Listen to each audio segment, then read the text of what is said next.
Welcome, Bryan. Thank you, Jiggy. You're live on the air on Y101, and all our friends locked into us through livestream.com/Y101FM. And with him is the Senior PR Account Coordinator, Jezebel Capaniel. Good morning, Jezebel. Hi. Morning. Hello. How are you doing, Jezebel? Fine. Jezebel, isn't she like a mermaid in the Philippines, right? Jezebel, right? Yeah. That's our equivalent to a mermaid in the Philippines, the Jezebel. Where are your fins, Jezebel?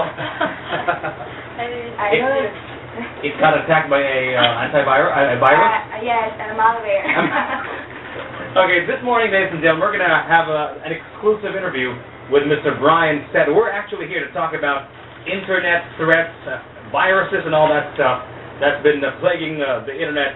And also, you've heard about a lot of those cyber wars going on all over the world, countries destroying each other's official websites and all that stuff. Maybe we'll talk about that as an aside. But right now, first and foremost, Bryan, what are your first impressions of Cebu?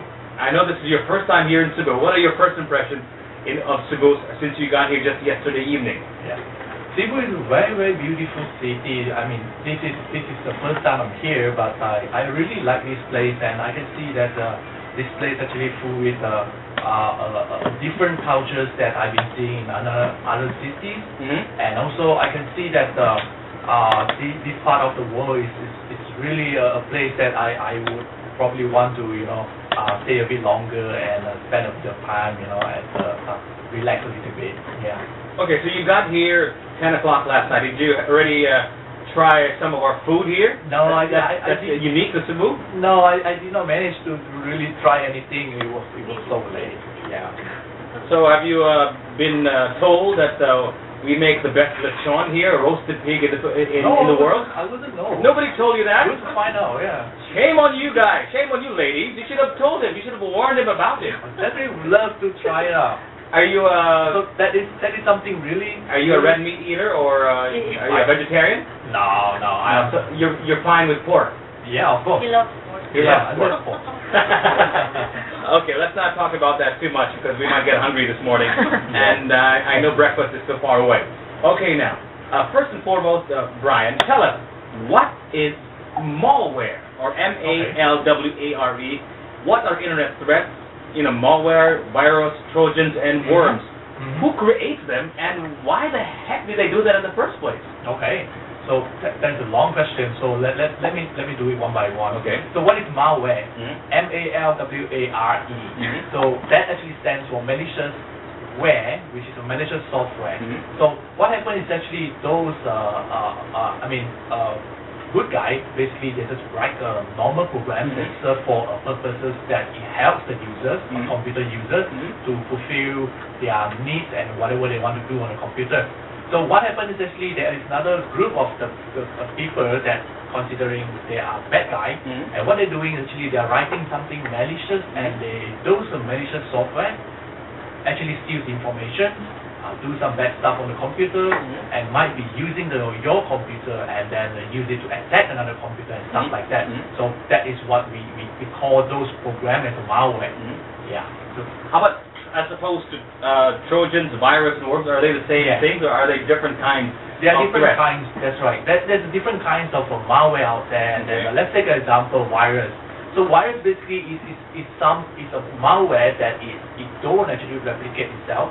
So on its own, it will just get infect to a file, a document, or it can be a music or something that is clean previously, and then it infect the file, and then when this file is again shared to another user, and then this is how it actually gets from one computer to another computer. So compare that to another Trojan. Malware type, let's say Trojan. Trojan is basically more like a backdoor kind of access program. So what happens is actually when you access to a website, and if this website has been planted with a Trojan, and when this Trojan gets into your computer, the first thing that this Trojan will do is just open up your computer to let any other program from the internet to get access into your computer.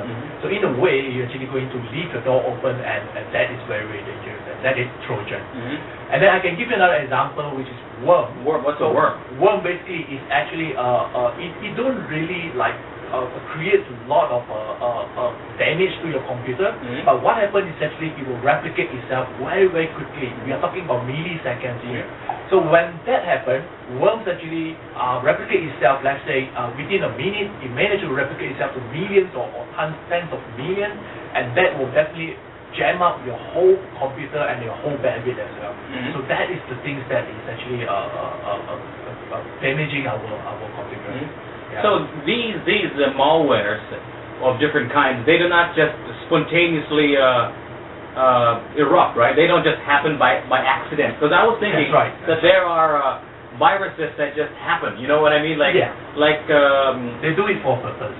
No, what I meant is there's actually somebody who made these things. It does not happen out of accident, as an accident. No. Yeah. No, so somebody actually created these things. That's right. All right. Very interesting. What are examples of cyber crimes? I know you read about it a lot in the newspapers and all that. You know, the official website of the Philippine government being, attacked. The U.S. government website being attacked and was down for a few hours and all that stuff. Who are vulnerable to these internet threats and cyber crimes, and why?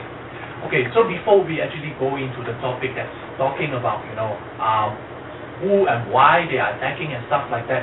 So before that, I want to talk about vulnerability. So what happens is actually our computer is a program. Okay, so this program actually developed and then it's actually done by a human, and human make mistakes. So what happens is actually when a program is actually alive people can start using it and people download it, and what happens is actually sometimes they make mistakes and this program is not perfect, and there will be probably a vulnerability we call, and this malware writer actually make use of those vulnerabilities and start attacking those vulnerabilities and deploy the virus, deploy the Trojan and stuff like that. So what happens is actually today we see a lot of APT, so that actually stands for Advanced Persistent Attack. It's more like a targeted attack. So what happens is actually these people actually they know exactly where is this department of let's say defense.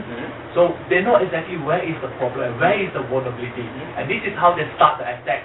And by deploying a targeted attack into that particular society or even into a department. So that is how it happened, and that is actually also very much related to what is happening there. So, and their purposes or their objective of doing writing this malware. So take an example that there is a protest going on for one reason, and then someone will just write a program that they know that who are the people that they're going to attack. Okay, let's say it's the government. So what happens is actually they will just go and do a quick survey and check on for those government, what kind of operating system they are running today, what kind of program or applications they are running and stuff like that. And based on those information, they will be able to create something that is very, very targeted to those people. Is it an inside job most of the time? I mean, does it probably does it have to be somebody from the inside who knows the workings of their internet system, the internet network and all that stuff, or it could be somebody from the outside who's just smart and can still, penetrate their defenses, if you will. Yeah. So mostly, is it an inside job? Mostly they are not inside job. They are the outsider actually attacking. So what happens is it might be, or probably I would say, in a percentage, probably there will be less than 10% that he is an insider that doing this. But of course, I mean, we will still looking at another area that is this outsider. They can easily get to know all this information by just making a phone call. So by them calling in, and then they will just pretend that they're like an insider, and then they will start digging for information. So once they get a little bit of information, they will call again, and then they will start to ask another question, and then start to provide a little bit of inside information that this person, when they receive the phone call, they don't realize anything wrong, and they start to give other information. So this is how they can dig more and more information until they have a full picture, and this is how they can start the cyber crime. That's right. Ladies and gentlemen, just in case you're wondering who I'm talking to, this is Bryan Sat of Kaspersky. We're here to talk about internet threats and all that stuff. And we're going to continue this conversation. And my next question would be, students have a lot of data stored in their personal electronic devices, let's say, for example, their hard drive, their music players, their MP3 players, maybe with the school papers, assignments, project, thesis and all that photos of vacations, even their favorite songs, How can students or ordinary internet users protect these important data that are stored in their